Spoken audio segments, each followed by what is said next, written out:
Hello everyone, and thanks for tuning in to another episode of the Drunken Hubby. I invite you to hit that subscribe button, click that bell icon so you can get notified whenever I drop a new video, and while you're at it, go ahead and smash that like button. Alright, so this week we're going to finish up the gin. As you can see, there's not a whole lot left of it, and I've had it in the freezer for a little while.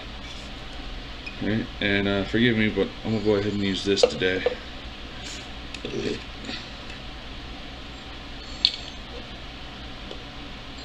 I don't have any more Sprite to drink it with, but I do have a generic off-brand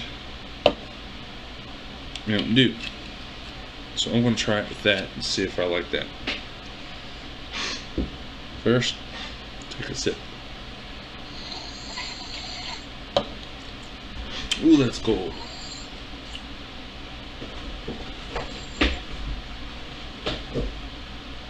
Whew.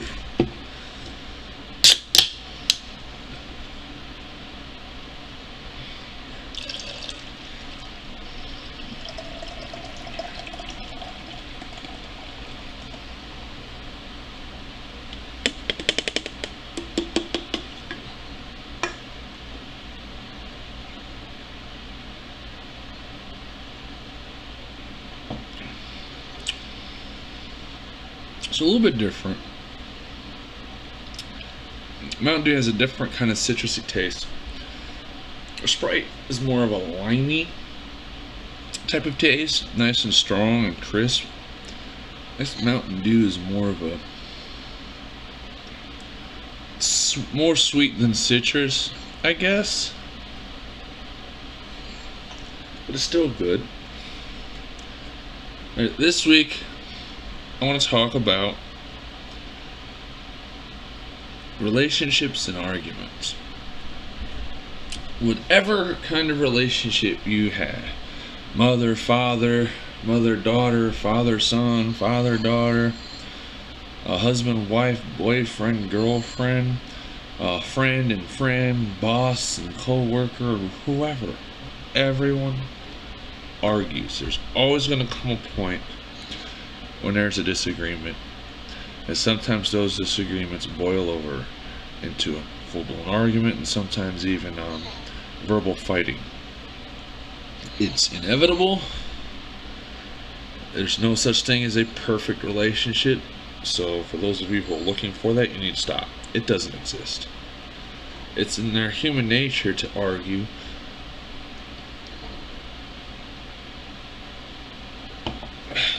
One person thinks they're right about one thing, the other person thinks they're right, and they can't agree on whatever it is, and they butt heads. It happens. But I want to talk with you about what you can do to maintain a stable, healthy relationship even in the presence of arguing, at least from my experience and my perspective. These are just my opinions, so don't judge me about it or hold it against me, okay?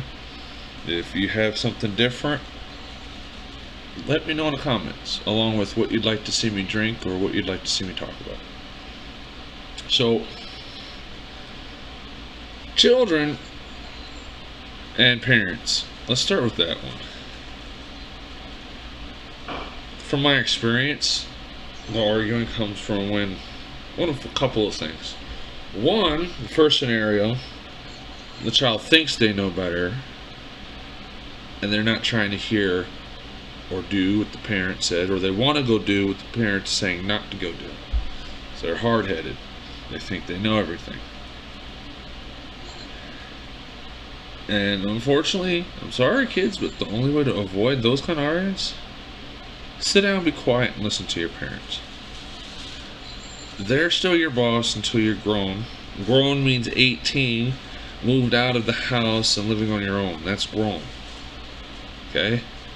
Not 15 and think you know everything. 15, 16, and 17 are not grown. You're still a child. You're still a minor according to the law, which means your parent is still responsible for you. So as long as they are responsible for you, you need to do what they tell you, especially while you're living in their house. If you don't like their rules, if you don't like what it is they're asking you not to do, or you want to go do what they're telling you not to do, or you don't want to do the things they are telling you to do, get a job, or graduate, or get a job, get your own place to live, and you can make your own rules. It's that simple. Until then, do your best to just try and listen to your parents. They've been around a while. They know a thing or two. You know? Maybe they might be wrong. Okay. Hopefully you'll have parents that can admit when they make a mistake. Sorry, it looks like my video is lagging, forgive me. But hopefully you have parents that can admit when they make mistakes, and you'll be able to actually talk with them about it. Now, here's the flip side of that, okay? Arguments between parents and kids. Parents, even myself included, you don't always know everything. Don't assume that your child might be out to do bad or be sneaky or whatever it is you're trying to assume. Sometimes you need to go out on a limb and give your child some trust and listen to what they're trying to tell you. I saw a video recently, matter of fact. It's a little girl. She's trying so ardently to tell her daddy that the stove is on fire. And he's kind of just shrugging her off. He's assuming she's playing. She doesn't know what she's talking about. She's sitting there trying to tell him for, I think it was a good 5 minutes before he finally realizes, oh, there's something burning. And he goes and checks it out.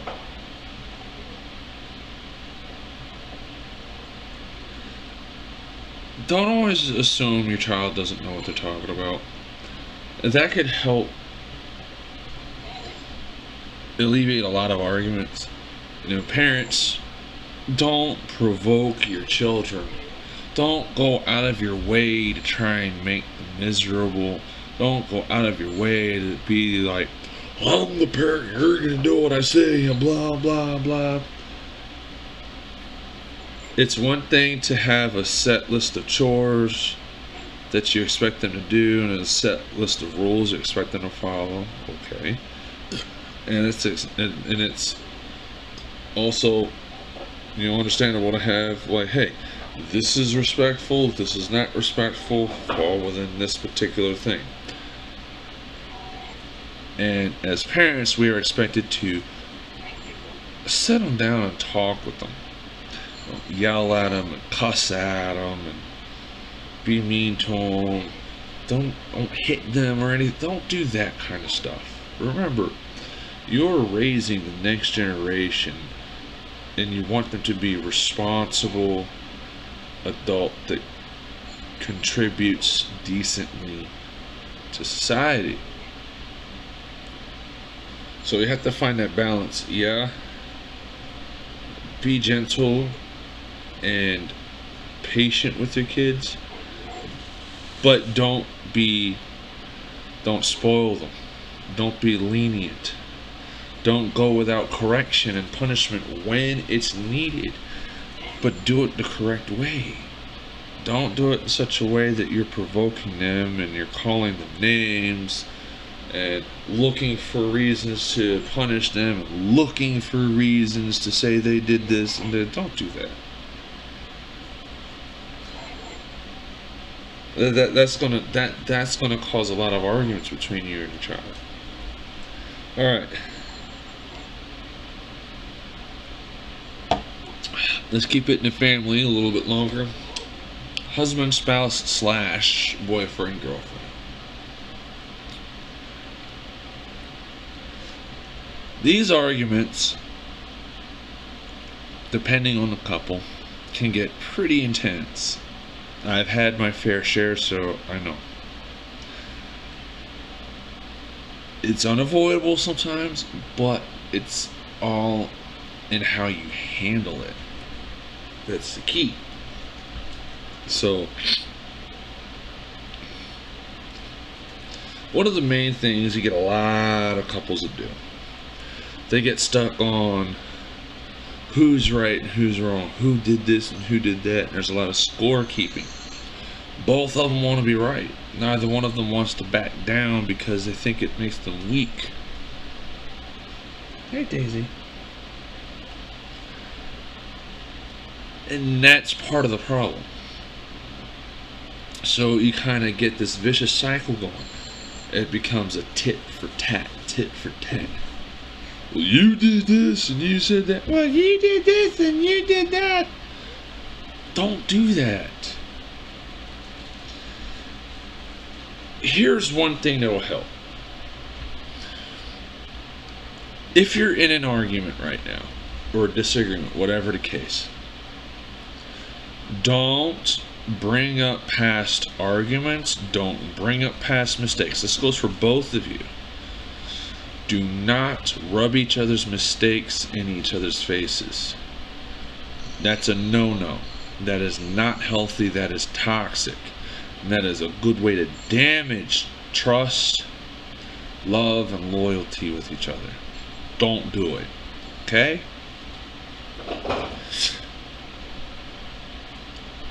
If and when an argument dies down, it's done, it's over, then it's done. It's over. Don't bring it up again. Don't talk about it again. Let it go. Okay? Don't hold on to it, and don't hold a grudge. Forgive. If you want a healthy, long-term, long-lasting relationship with your significant other,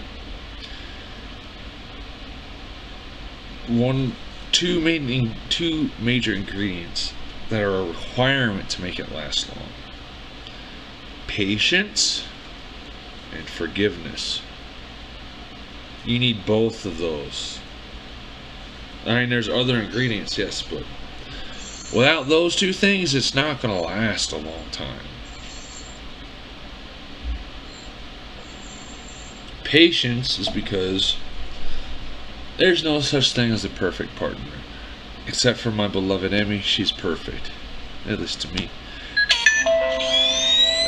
Ignore that. It's my phone giving me some alert. Anyway, my beloved is perfect. We still have arguments. I mean, every couple does. But we work it out. And based on my experience, I'm telling you, be patient and be forgiving. Is your loved one going to make mistakes? Yes. Are you going to make mistakes? Yes. Think of it like this. If you know yourself, you aren't perfect, you have flaws, you have insecurities, whatever. You know what your issues are, whoever is watching this. So if you know you have that, then how dare you ride your partner over their flaws when you know you have your own? You see what I'm saying? Everyone's got their own flaws and insecurities, things they're scared of. Don't impugn that. Don't judge that. Because even you yourself have that. You know? You want them to think. Treat your partner how you want them to treat you. Especially in arguments. Don't be worried about being right. Yeah, I admit, I've been there sometimes, okay? I'm guilty of doing that sometimes. Sometimes, maybe I do make a mistake and I don't understand what my mistake is, and for the life of me, I think that I'm in the right. It's very possible. I think every person out there and every loved one out there has the same thing, where they'll make a mistake here and there and they don't understand for the life of them what it is they did. And then from the partner's point of view, they for the life of them can't understand why you don't know what it is you did. And that's what we call an impasse. So, when you get to one of those points where you just can't agree, then you both need to decide, hey, we both disagree on this subject. Let us agree that we disagree on it and put it behind us. That's all you have to do. Just suck it up, let it go, put it behind you. Yeah, it's easier said than done, but it's not impossible to do.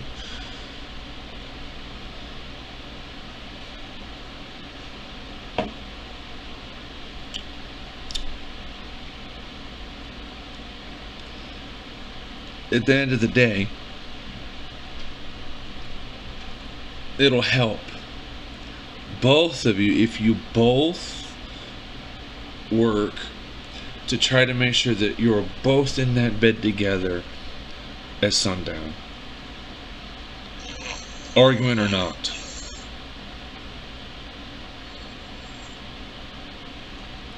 For those of you that follow scripture, and as far as the Bible goes, there's even a verse that says, do not let the sun set on your anger. So, when it comes sundown and you haven't resolved it, let it go. And go to bed, snuggle each other. There's more important things than that argument. There's another day waiting for you, for y'all to tackle together.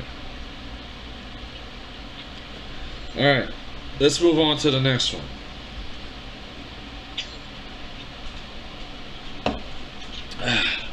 What are you doing, Daisy? You being a good girl? Yeah, you're being a good girl. So, let's talk about coworkers. Now, here's one I've had to struggle with my own self. We've all got that one or two or three or maybe a dozen coworkers that personally we just maybe don't like, can't agree with them, can't get along with, whatever the case is.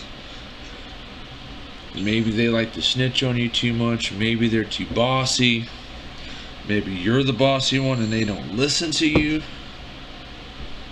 Whatever it is, there's a workaround, okay? The workaround is this.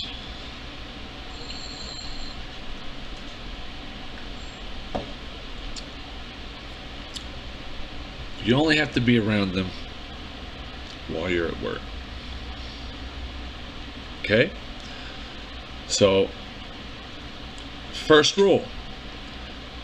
Don't talk about anything with that person outside of the job at hand. Alright? If you don't have to be near them, don't be near them. If you do, stay to yourself. Don't talk to them unless it's absolutely necessary and about the job at hand. If you can do that, and even if they try to provoke you, they're talking snide at you, they're talking out the side, they're talking sideways at you, you need to have a thick skin and ignore it. It takes practice and time, but you can do it. You really can. I've had to do it. Humble yourself,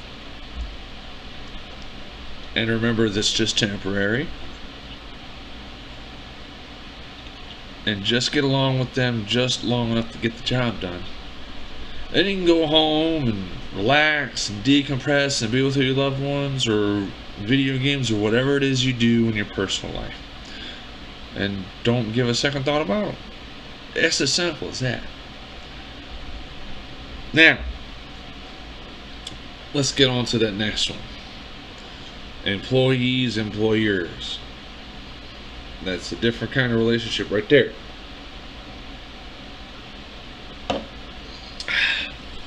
So, for you employees out there, Maybe you've got some big idea, or maybe you have a complaint, or maybe you don't like the way something is done and you think there's a different way to do it that might be better. Okay, that's fine and good, but always remember your boss is still your boss. And at the end of the day, they can kind of either decide to make your work life miserable or tolerable. You kind of have to suck it up and let things go and learn how to use what's called the chain of command. If your boss is doing something that's straight out disrespectful, they're passing you over for whatever reason, for promotions or jobs or raises, whatever, that kind of stuff, go over their head. Safety violations, you go over their head to the next person over them. Religious reasons you need to have off from work and they don't want to give it to you, go to the next person in charge. Don't argue with them. Keep it peaceful. Stay amenable. You want to make sure that whatever work relationship you have with your boss is somewhat peaceable. Because you get some bosses that even if they can't fire you, they will go out of their way to make your life miserable at the job to try to make you quit. And you don't want that. I can't say personally that I've had that experience, but I've heard people who have. So you don't want to try to argue with them. You want to just like pick your words wisely and your tone wisely. If you're upset with them about something, calm down first. Wait until there's time and they have time, and ask if you can speak to them in private. Tell them, hey, this is what I feel about this, and that. And put it out there. They'll either listen or they won't. But if you really have, grievances with your boss, and your boss doesn't want to work with you on it, take it over their head to the person directly above them. And if that person doesn't want to work with you, go to the next person and keep going until you reach the top. Eventually you'll find somebody that will listen. Or you might just happen to work for a company that will say, shut up and go back to work. In which case, if you have a job like that, you might want to look at other options.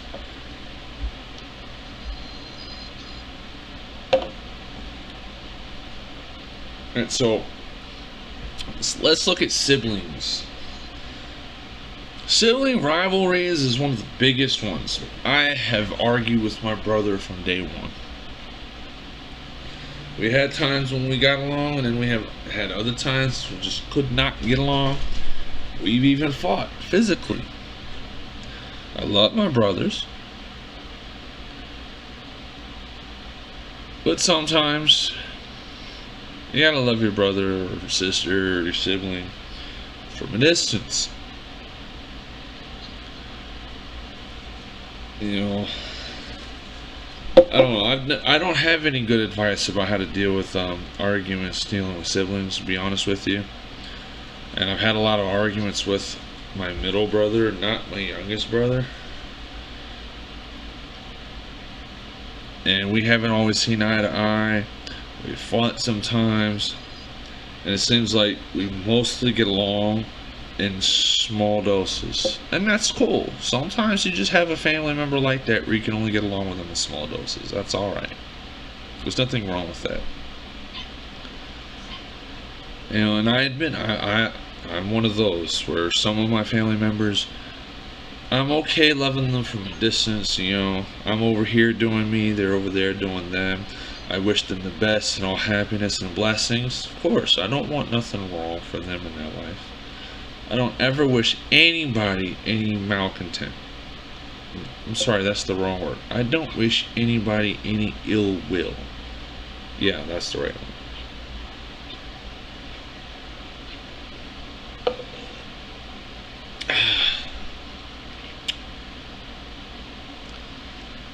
but especially family, because at the end of the day, I would hope my brother or sister would also, bless me out of their mouth.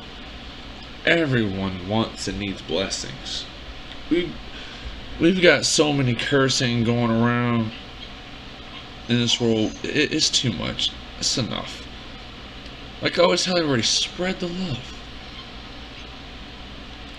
Alright, so let's get on to our friends.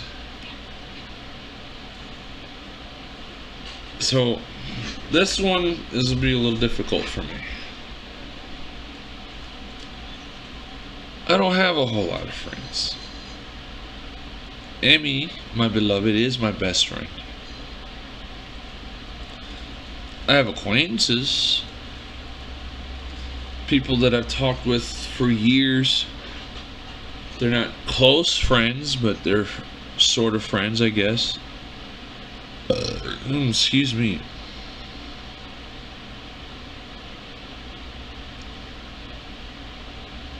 I wish I had more of that, but that was it for that.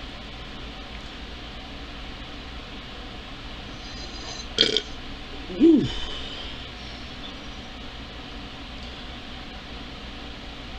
Yeah, I'm one of those that grew up with literally only barely even a handful of friends.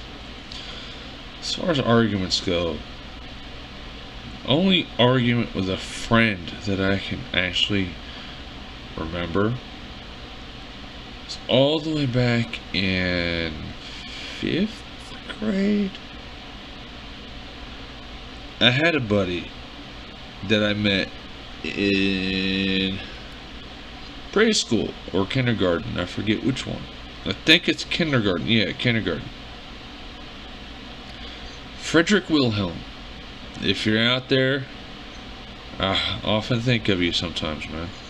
And I hope you're doing well. But, I met him in, I think it was kindergarten. A place called Oxon Hill Elementary. That brings back memories. But, me and him were tighter than glue. We were. For 5 years? Yeah, 5 years. We had lunch together. We ran on the playground together, calling people pinhead. I didn't know what pinhead was, but apparently he did. He wasn't scared of anybody. And he was my buddy. And we sat next to each other in class and ran together at recess, ate lunch together, everything for 5 years. Then there was a birthday party I was supposed to go to of his. It was supposed to be a pool party, I think. And my mom's boyfriend at the time, rest in peace, he's no longer with us, kept looking for excuses to not take me to the party. Made me want to clean the room all day. Kept looking for reasons why the room wasn't done. I really did my best, and by the time I got it done to satisfaction, the party was already over and it was too late. I didn't get to go. I think that's what started our slow decline into that 5th year. Because later on, I did get to go to a mutual friend of ours, Gerard. We went riding in a little Cessna airplane, if I remember correctly. Yeah. But and it kind of just slowly drifted apart in that 5th year ever since then.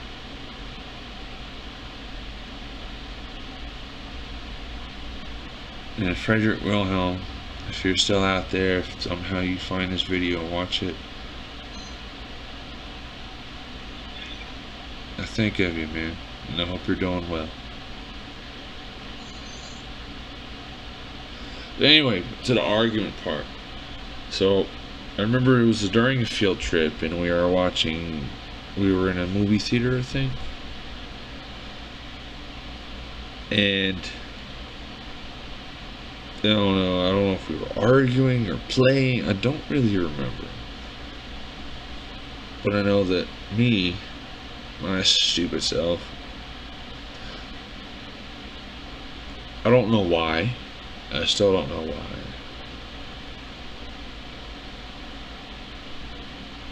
But I hit him in his nuts. And ever since then, he wasn't my friend anymore. So, yeah, there's that. And you know, a little bit of something about my past. But, no, can't do anything about it. Daisy, what are you doing? Hey, Daisy. No. Get out of there.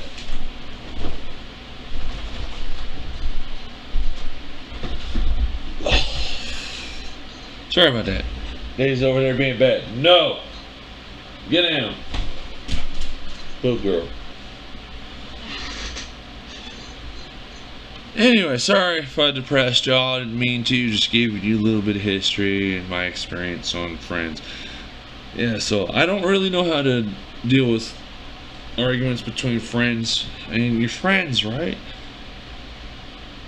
Maybe you don't do the same thing I said as far as, you know, with your significant other, or even with anybody else. There's always the option to agree to disagree.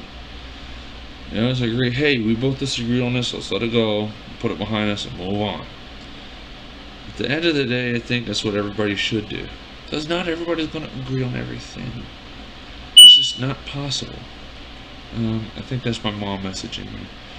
Anyway, yeah, I still talk to my mom, so what? Y'all should too. But, anyway, I'm going to wrap it up right here, everybody, and I hope you tune in next week because I'll be trying out Fireball Whiskey, see if that's any good. So, got any other ideas for me to try to drink or talk about? Let me know in the comments below, and I hope to see you soon. Bye!